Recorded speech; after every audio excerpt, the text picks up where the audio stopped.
हाँ स्टूडेंट मार्शल कमल पट्टेवा today we continue the unit transport in plant और प्लांट वाटर रिलेशन। तो अभी बोर्ड की बुक से हम कंटिन्यू कर रहे हैं। ये 12th बोर्ड का बुक नए सिलेबस का है, तो वो हम कंटिन्यू कर रहे हैं। तो सभी लोगों को ये अच्छे से अटेंड करना है। तो अभी हम देखेंगे absorption of water by root from soil. ठीक है, मतलब एनाटोमी ऑफ प्लांट में हम जाइलम के बारे में पढ़े हैं। तो जाइलम से वाटर एंड मिनरल कंडक्ट होते हैं तो different part of the plant. तो अभी हमको देखना है कि रूट का जो जाइलम है उसमें वाटर का एब्जॉर्प्शन कैसे होता है। तो वो हम यहाँ पे देख रहे हैं। ठीक है, तो फ्रॉम सॉइल वाटर कैसे एब्जॉर्ब होता है रूट में, ये हम देखेंगे। तो रूट हेयर आपको पता है, root hair are the unicellular outgrowth from of epiblema cells और epidermal cell of the root. तो root hair absorb water by employing 3 physical process. 3 physical process apply करके वो वाटर को एब्जॉर्ब करता है, specially imbibition, diffusion and osmosis. अभी हम इन सभी को तीनों टॉपिक को डिटेल में देखेंगे वन बाय वन।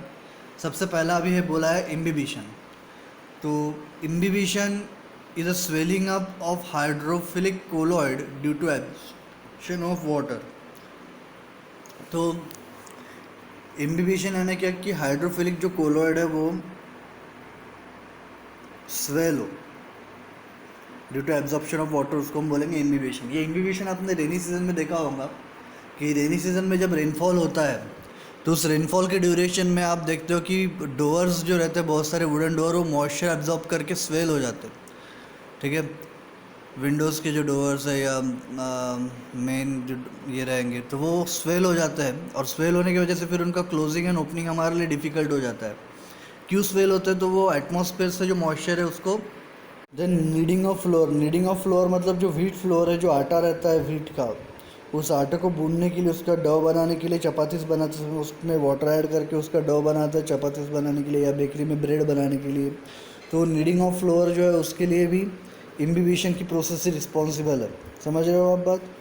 ठीक है, तो चपाती बनाने के लिए जो आटा भूनते हैं, जो डो बनाते हैं व्हीट फ्लोर का वाटर ऐड करके, तो उसको स्वेल करने के लिए, मतलब उसका पूरा डो अच्छे से बनने के लिए भी वाटर रिस्पॉन्सिबल है। या कौन सी प्रोसेस रिस्पॉन्सिबल है? इम्बिबिशन। समझे? तो यहाँ पे फिर यूज योर ब्रेन पावर में बोला है, why do the wooden door become very hard to close and open in rainy season. क्यों बनते हैं वो hard to close and open during rainy season? तो रेनी सीजन में जो वुडन डोर है, वुडन फ्रेम्स हैं, वो एटमॉस्फेयर से, सराउंडिंग एटमॉस्फेयर से वाटर और मॉइस्चर एब्जॉर्ब करते हैं, जिस वजह से वो इम्बाइब होते हैं। इम्बाइब बने स्वेल हो जाते हैं, वाटर उसमें जाएंगे और उसकी साइज़ जो है वो बढ़ जाएगी डोर्स की, जिस वजह से डोर्स फिर इजीली क्लोज नहीं होते या ओपन नहीं होते ड्यू टू इम्बिबिशन। पूरा डोर स्वेल हो जाता है वाटर एब्जॉर्ब करने की वजह से। ठीक है, फिर समर में जैसे मतलब जब रेनी सीजन कम, रेनफॉल कम हो जाता है, वो अपने आप वो ड्राई होते हैं तो फिर से इजीली क्लोज एंड ओपन होने लगते हैं। बट इम्बिबिशन की वजह से होंगे स्वेल, और जिस वजह से फिर वो क्लोज एंड ओपन नहीं होंगे, पर्टिकुलरली इन रेनी सीजन। ठीक है, तो इसमें दो चीज़ें ये ध्यान में रखना, इम्बिबंट क्या है और इम्बिबेट क्या है। इम्बिबंट मतलब हाइड्रोफिलिक सब्सटेंस जिसमें एब्जॉर्ब होते हैं उसको बोलेंगे इम्बिबंट, जैसे सेलुलोज एंड पेक्टिन के फाइबर से बने हुए जो डोअर्स हो रहे हैं वो है। और इम्बिबेट मतलब वाटर या कोई लिक्विड जो जाके उसमें एब्जॉर्ब होगा, उसको बोलेंगे इम्बिबेट। तो दोनों चीज़ें एंट्रेंस के लिए याद रखूँगे। तो रूट हेयर में इसका रोल समझ में आया। रूट हेयर जैसे सेलुलोज से बना है, पेक्टिन से बना है, तो वाटर इजीली रूट हेयर में क्या हो जाएगा? एब्जॉर्ब होगा। ये मेन रूट हेयर के बारे में आप याद में रखना कि रूट हेयर की जो सेल वॉल है, रूट हेयर की सेल वॉल कहाँ से बनी है? हाइड्रोफिलिक कोलॉइड से, that is pectin and cellulose. Cellulose पता है सबको? Cellulose is a homopolysaccharide. क्या है cellulose? Homopolysaccharide. Pectin is also homopolysaccharide. तो cellulose is a homopolysaccharide made up of large number of beta D glucose. तो beta D glucose का linear polymer है cellulose. क्या है? बीटा डी ग्लूकोज का linear unbranch polymer. Beta D glucose का linear unbranch polymer होता है, that is cellulose. ध्यान में रहेगा। फिर नेक्स्ट जो रिस्पॉन्सिबल है रूट हेयर से वाटर एब्जॉर्प्शन करवाने के लिए, वो है डिफ्यूजन। तो डिफ्यूजन आपको मैंने कल ही एनसीईआरटी से पढ़ा है, तो फिर से देखते हैं। Diffusion means to disperse. Disperse मतलब क्या बोलेंगे हम? स्प्रेड। तो diffusion can be defined as the moment of ion atom और molecule of a substance from a region of higher concentration to the region of lower concentration. काफ़ी अच्छी definition दी है यहाँ पे कि क्या होगा डिफ्यूजन एंड द डिफ्यूजन मतलब it is the movement of ion atoms और molecule of a substance from higher concentration to lower concentration region. The movement is due to kinetic energy. Kinetic energy आप समझ लो, kinetic मतलब जो move हो सकती है उसको हम बोलते हैं काइनेटिक एनर्जी, है ना। जैसे आप बाइक चला रहे हो तो बाइक में क्या है, काइनेटिक एनर्जी, जिसकी वजह से आपकी बाइक या मोपेड आगे बढ़ रही है। तो movement of molecule is due to kinetic energy of that molecule. तो diffusion continues till the equilibrium is reach. Equilibrium reach नहीं होता मतलब कि हम इक्विलिब्रियम रीच होने तक मूव होगा, मतलब कि दोनों तरफ जब कॉन्सेंट्रेशन इक्वल नहीं हो जाता तब तक कि डिफ्यूजन होते ही रहेगा, जब तक कि दोनों तरफ दोनों रीजन में कॉन्सेंट्रेशन इक्वल नहीं होगा। मतलब high concentration to low concentration molecule या आयन वगैरह इसलिए मूव हो रहा है कि दोनों तरफ का जो कॉन्सेंट्रेशन है वो क्या हो जाए, बैलेंस हो जाए, इक्विलिब्रियम में आ जाए। Thus water pass into the cell by diffusion through a freely permeable cell wall. Cell wall जो है वो फ्रीली परमेबल है। सेल वॉल में लार्ज साइज़ के पोर्स रहेंगे, सेल वॉल से बहुत सारी चीज़ें इजीली इन एंड आउट क्या होगी, पास होंगी। तो water passes into a cell by diffusion through a freely permeable cell wall. Cell में क्यों जाएगा, तो सेल में आयन कॉन्सेंट्रेशन हाई रहता है और वाटर का जो कॉन्सेंट्रेशन है फिर वो बाहर ज़्यादा रहेगा, रूट हेयर की सेल वॉल वगैरह, तो वहाँ से वो सीधा कहाँ में जाएगा, सेल के अंदर जाएगा। तो water is now interface of cell wall and plasma membrane. Water कहाँ पे रहेगा, फिर सेल वॉल से तो इजीली पास हो जाएगा और कहाँ आ जाएगा, interface, interface of cell wall and plasma membrane. Interface मतलब क्या, तो सेल वॉल और प्लाज्मा मेम्ब्रेन के बीच में जो माइन्यूट गैप है वहाँ पे वाटर आ जाएगा, क्योंकि आपको पता है जो प्लाज्मा मेम्ब्रेन है वो कैसी रहती है, सिलेक्टिवली परमेबल। सेल वॉल से तो वाटर इजीली पास हो जाएगा, बट वाटर अभी कहाँ रहेगा, interface of cell wall and plasma membrane. Now diffusion is result in a diffusion pressure. ठीक है, diffusion is result in a diffusion pressure, that is dP, which is directly proportional to number of diffusing particle. मतलब जितने number of diffusing particle बढ़ते जाएंगे diffusion pressure बढ़ते जाएगा। तो diffusion pressure of, तो डिफ्यूजन प्रेशर क्यों बोला, तो जब वाटर किसी चीज़ सेल के अंदर मूव होगा तो वो वाटर अंदर जाके उसको स्वेल करवाएगा और अंदर से उसके वॉल पे क्या डेवलप करवा रहा है, एक तरह का प्रेशर डेवलप करवा रहा है, इसलिए उसको बोला डिफ्यूजन प्रेशर। मतलब जो भी वाटर अंदर डिफ्यूज़ होगा वो उस पर्टिकुलर सब्सटेंस को अंदर से स्वेल करवाएगा by applying pressure, that is called as diffusion pressure. अब यहाँ पे बोला कि डिफ्यूजन प्रेशर, मतलब समझ रहे, डिफ्यूजन की वजह से सेल के अंदर क्या डेवलप हो रहा है, एक तरह का प्रेशर डेवलप हो रहा है। मान लो सेल अंदर से स्वेल होते जा रहा है, स्वेल होते जा रहा है, तो वो जो स्वेल हो रहा है सेल, तो वो बाहर के सेल वॉल पे, उसके सेल वॉल पे क्या डेवलप करेंगे, अंदर से एक प्रेशर डेवलप करेंगे, that is called as diffusion pressure. अब diffusion pressure of pure solvent और pure water is always higher than और more than diffusion pressure of solvent in a solution. ठीक है, मतलब प्योर वाटर का जो डिफ्यूजन प्रेशर रहेगा वो सॉल्वेंट से हमेशा क्या रहेगा, मोर रहेगा। सॉल्वेंट यानी क्या, जिसमें सोल्यूट मिक्स है। ठीक है, solvent in a solution, solvent in solution से ज़्यादा रहेगा, सॉरी। तो solvent in solution, solvent in solution मतलब ऐसा सॉल्वेंट जिसमें सोल्यूट मिक्स रहता है उसको हम बोलेंगे सॉल्यूशन। तो किसी भी सॉल्यूशन के सॉल्वेंट से डिफ्यूजन प्रेशर ही प्योर वाटर का ज़्यादा रहेगा। ठीक है, मतलब जैसे जैसे आप मिनरल या सोल्यूट ऐड करते हो सॉल्वेंट में, उसका डिफ्यूजन प्रेशर क्या होगा, कम होता जाएगा। मतलब एक प्योर सॉल्वेंट है, उसमें आपने थोड़ा सा सॉल्ट ऐड कर दिया तो आपने उस प्योर सॉल्वेंट का डिफ्यूजन प्रेशर क्या कर दिया, कम कर दिया। या शुगर ऐड कर दिया, उसका डिफ्यूजन प्रेशर क्या हो जाएगा, डिक्रीज हो जाएगा।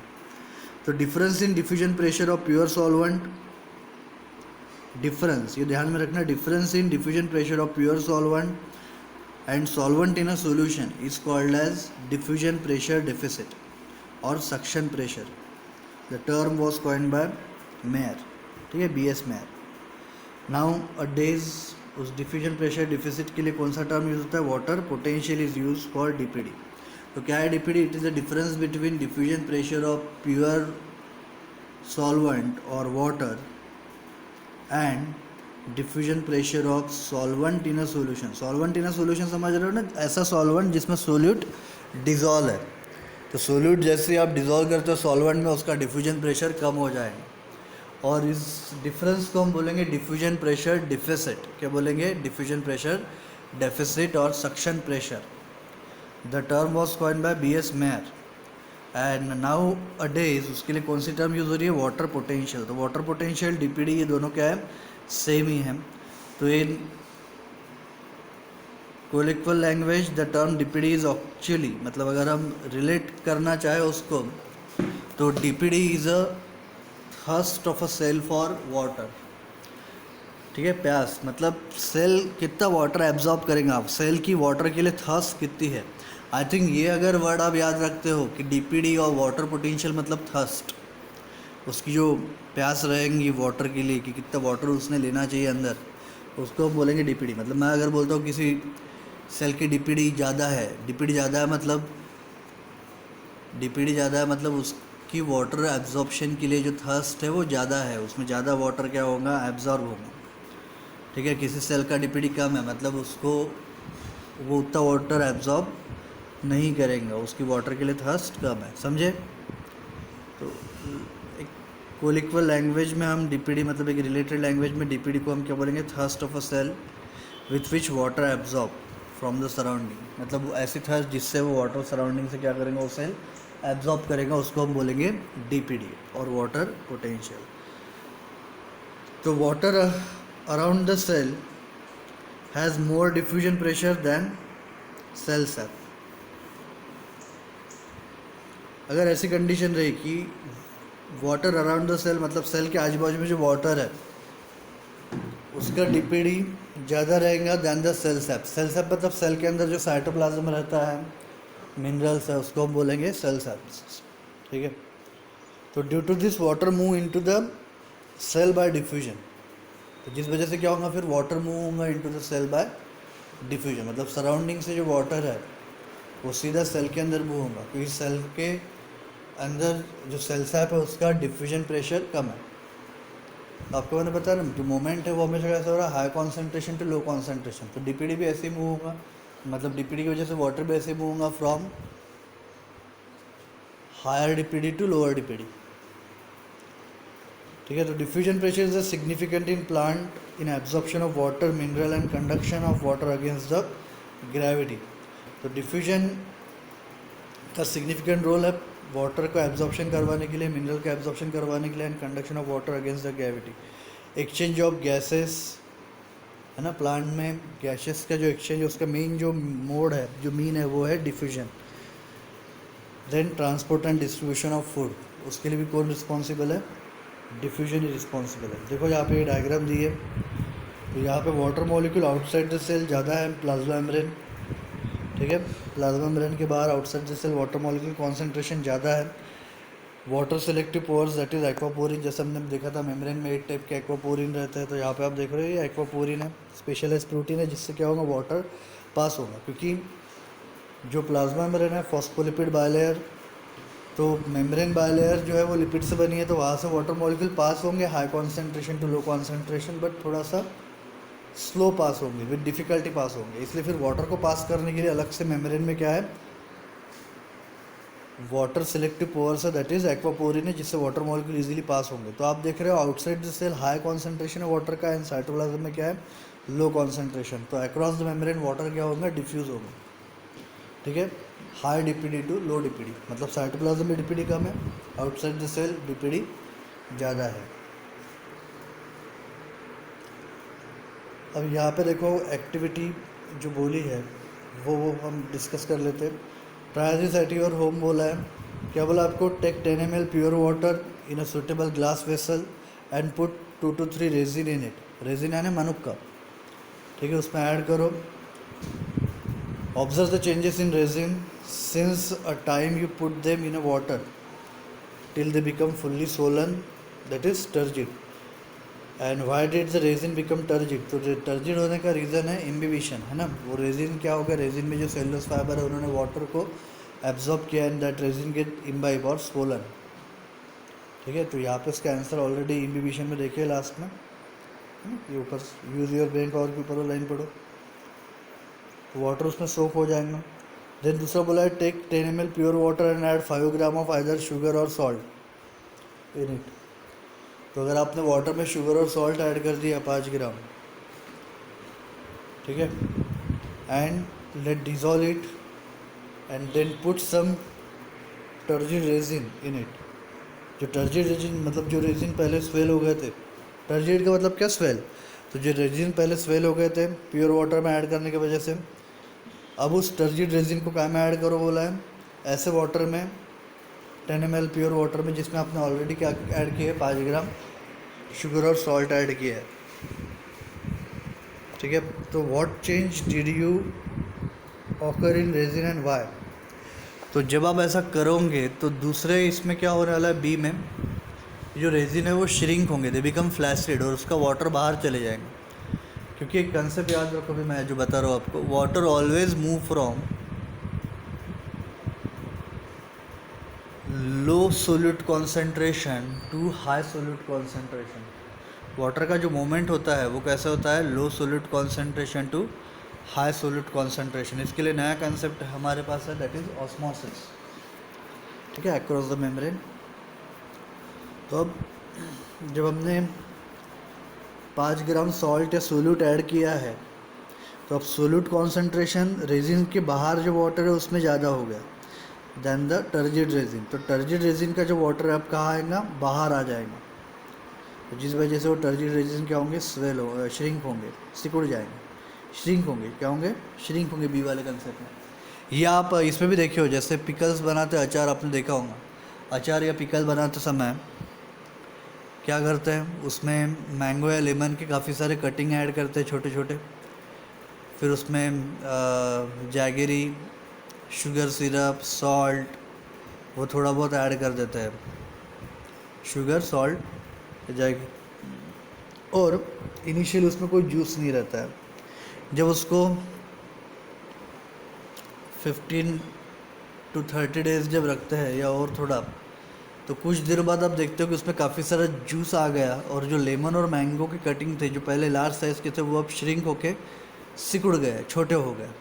वाई दिस ऑकर, तो this is due to a diffusion of water. तो ऑस्मोसिस की वजह से होगा, ऐसे भी बोल सकते हैं, जिसमें वाटर जो है वो मूव हो रहा है from low solute concentration to high solute concentration. ठीक है, या जिधर सोल्यूट कॉन्सेंट्रेशन लो है वहाँ पे वाटर का कॉन्सेंट्रेशन क्या बोलेंगे हम, हाई है, तो high water concentration to low water concentration.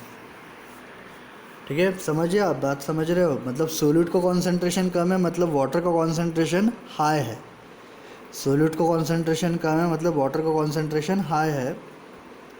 तो वाटर जो है मूव होता है कहाँ से, high concentration to low concentration. तो जिस वजह से रेजिन ये बी वाले में क्या होगा, श्रिंक हो जाएगा,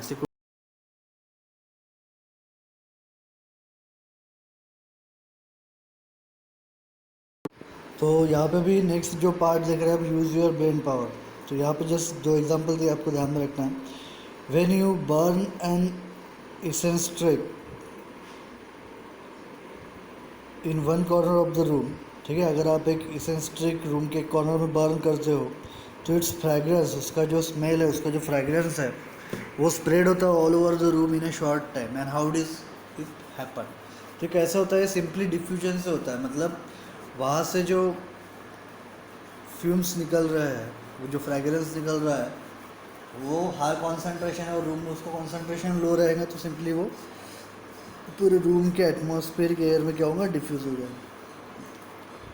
तो it is this due to diffusion. Then how does the water come out,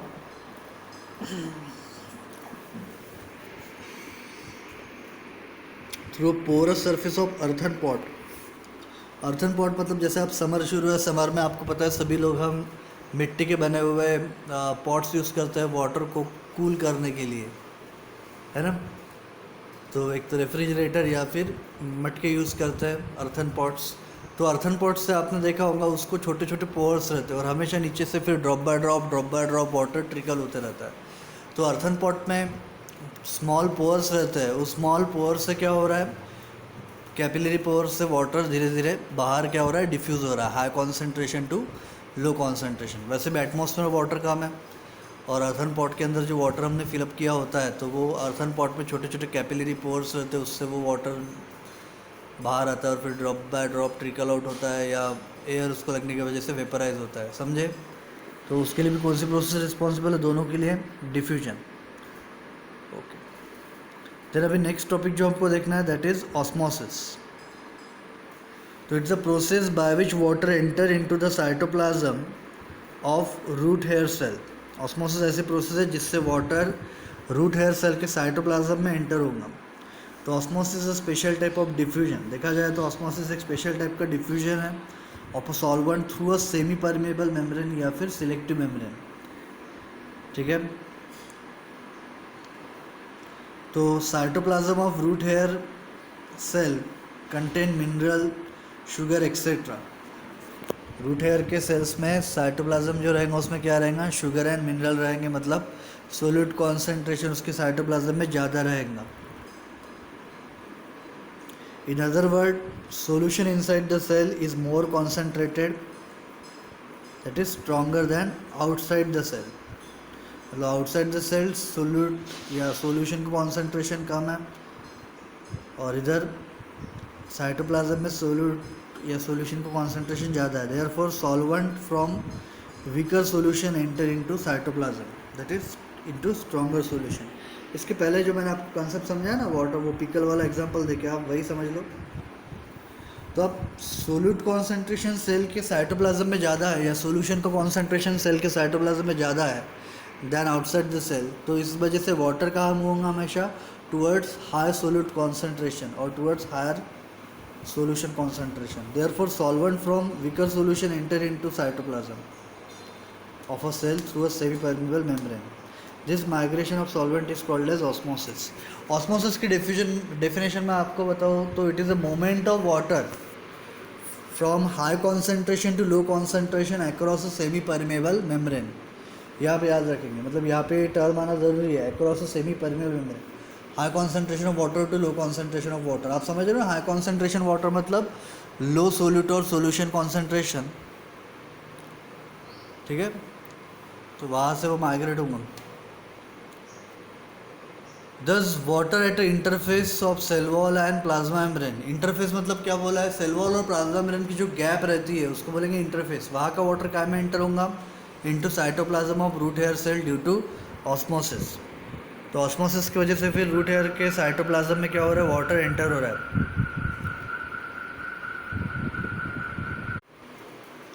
देखो अभी with respect to concentration and osmotic migration, 3 types of solutions are recognised, that is hypotonic solution, hypertonic solution and isotonic solution. तो hypotonic solution यानी क्या होता है, ऐसा solution having low concentration और low osmotic concentration, मतलब it is a weak solution and और strong solvent और प्योर सॉल्वेंट आप बोल सकते हो, ठीक है। प्योर सॉल्वेंट आप बोल सकते हो प्योर वाटर, और weak solution having low osmotic concentration. Low osmotic concentration means जिसमें सोल्यूट कॉन्सेंट्रेशन बिल्कुल लो है या नहीं के बराबर है। सोल्यूट मतलब सबको क्लियर है ना, जो हम सॉल्वेंट में डिजोल्व करते हैं, सॉल्ट, शुगर, उसको हम क्या बोलेंगे, सोल्यूट या मिनरल आयन। तो सोल्यूट कॉन्सेंट्रेशन या आयन कॉन्सेंट्रेशन जिसमें बहुत ही कम है, ऐसे सोल्यूशन को हम बोलेंगे हाइपोटोनिक सोल्यूशन, वीक सॉल्यूशन, ठीक है, और स्ट्रॉन्ग सॉल्वेंट। किससे कम रहेगा ये, तो सेल से, सेल के साइटोप्लाज्म से, ठीक है। कंपैरिजन अगर करेंगे तो सेल के साइटोप्लाज्म से जिस सॉल्यूशन में आयन कम है, मिनरल कम है, उस सॉल्यूशन को हम बोलेंगे हाइपोटोनिक सॉल्यूशन। दूसरा है हाइपरटोनिक सॉल्यूशन। हाइपरटोनिक सॉल्यूशन उल्टा है, हाइपरटोनिक सॉल्यूशन को क्या बोलेंगे, स्ट्रॉन्ग सॉल्यूशन और weak solvent having high osmotic concentration. High osmotic concentration मतलब क्या, कि उसमें जो सोल्यूट का कॉन्सेंट्रेशन है वो काफ़ी ज़्यादा है, उस सॉल्वेंट में सोल्यूट का कॉन्सेंट्रेशन क्या रहेगा, ज़्यादा रहेगा। ऐसे सोल्यूशन को हम बोलेंगे हाइपरटोनिक सोल्यूशन। तो हाइपरटोनिक सोल्यूशन में जो सॉल्वेंट रहता है उसमें सोल्यूट काफ़ी ज़्यादा रहता है, हाई कॉन्सेंट्रेशन में रहता है, as compare to cytoplasm of the cell, as compare to cytoplasm of the cell. तो ऐसे सोल्यूशन को हम बोलेंगे हाइपरटोनिक सोल्यूशन।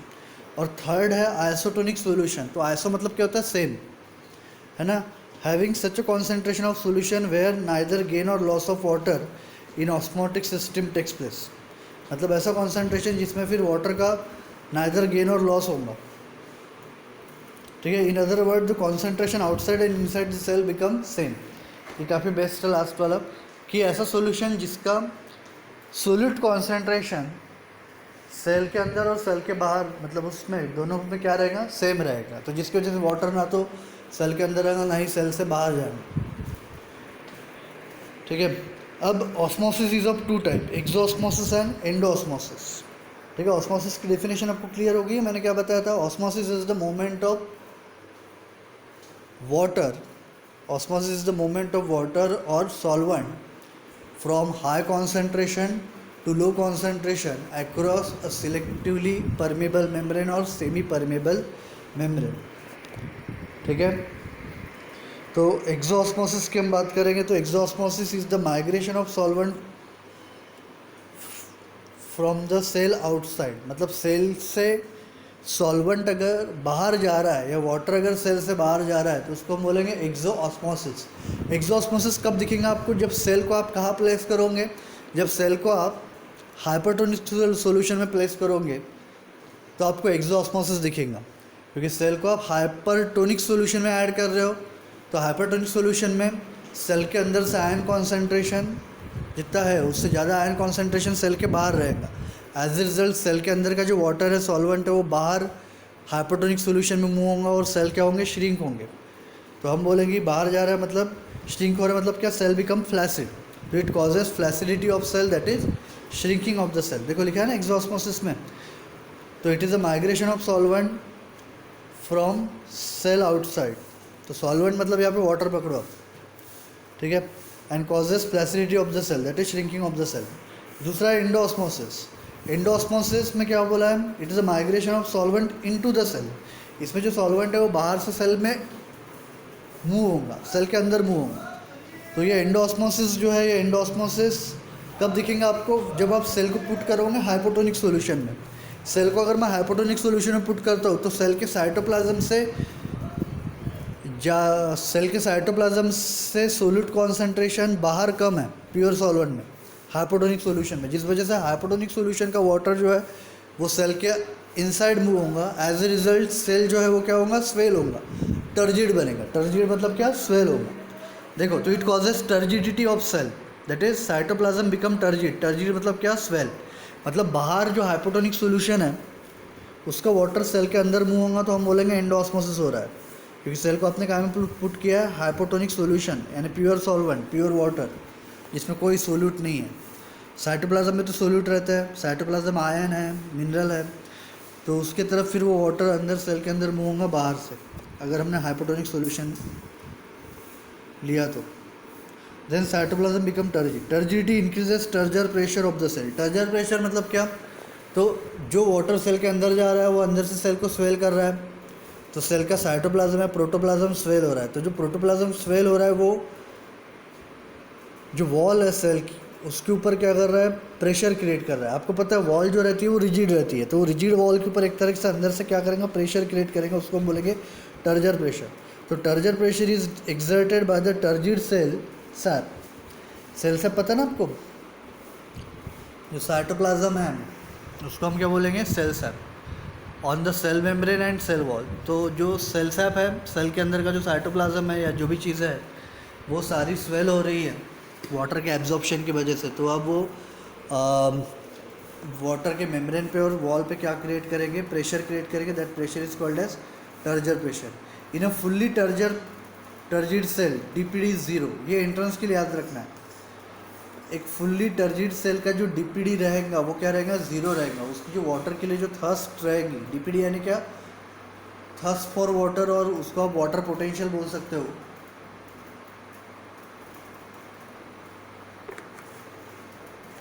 तो एक फुल्ली टर्जिड सेल का जो डीपीडी रहेगा वो क्या रहेगा, ज़ीरो रहेगा। मतलब कोई वाटर उसके अंदर एब्जॉर्ब नहीं होगा, कोई वाटर उसके अंदर मूव नहीं होगा, क्योंकि उसकी वाटर थर्स्ट क्या हो चुकी है, ज़ीरो हो चुकी है। वाटर पोटेंशियल उसका क्या रहेगा, zero. Now cell wall being thick and rigid, है ना, प्लांट सेल की जो सेल वॉल रहती है वो कैसी रहती है, being thick and rigid it exerts a counter pressure, counter मतलब opposite pressure on the cell sap, मतलब सेल सैप एक टर्जिड प्रेशर अप्लाई कर रहा है स्वेल होने के लिए, और उसको रोकने के लिए सेल वॉल रिजिड है, रिजिड मतलब क्या, फ्लेक्सिबल नहीं है, बिल्कुल भी इलास्टिक नहीं है, हार्ड है। तो रिजिड सेल वॉल, उसके ऊपर एक अपोजिट प्रेशर, मतलब उसको अपोज करेगी स्वेल होने से, तो वो जो स्वेल होने से अपोज करने वाला जो काउंटर प्रेशर सेल वॉल की वजह से सेल सैप के ऊपर आ रहा है उसको हम बोलेंगे वॉल प्रेशर। तो इन अ फुल्ली टर्जिड सेल, पूरा जो स्वोलन सेल है, जो पूरा सेल स्वेल हो चुका है, फूल चुका है, तो एक फुल्ली टर्जिड सेल में टर्जर प्रेशर इक्वल टू क्या रहेगा, वॉल प्रेशर रहेगा, but operating in a opposite direction. Opposite direction मतलब कैसा, टर्जर प्रेशर ये स्वेल होने के लिए है, मतलब जो सेल सैप है वो स्वेल होते जा रहा है, बाहर की तरफ है, और वॉल प्रेशर टर्जर प्रेशर की बिल्कुल अपोजिट है। बट एक फुल्ली टर्जिड सेल का टर्जर प्रेशर ये क्या रहेगा, वॉल प्रेशर के इक्वल रहेगा, ये आपको याद रखना है। देन फुल्ली टर्जिड सेल का डीपीडी क्या रहेगा, जीरो रहेगा, ये दोनों चीज़ें याद रखोगे। एक फुल्ली टर्जिड सेल जो पूरा स्वेल हो चुका है सेल, तो पूरे टर्जिड्स जो फुल्ली टर्जिड सेल है उसका डीपीडी ज़ीरो रहेगा, मतलब वो और वाटर एब्जॉर्ब नहीं कर पाएंगे, उसकी वाटर की जो थर्स्ट है वो ज़ीरो हो जाएंगी, वाटर पोटेंशियल उसका ज़ीरो हो जाएगा।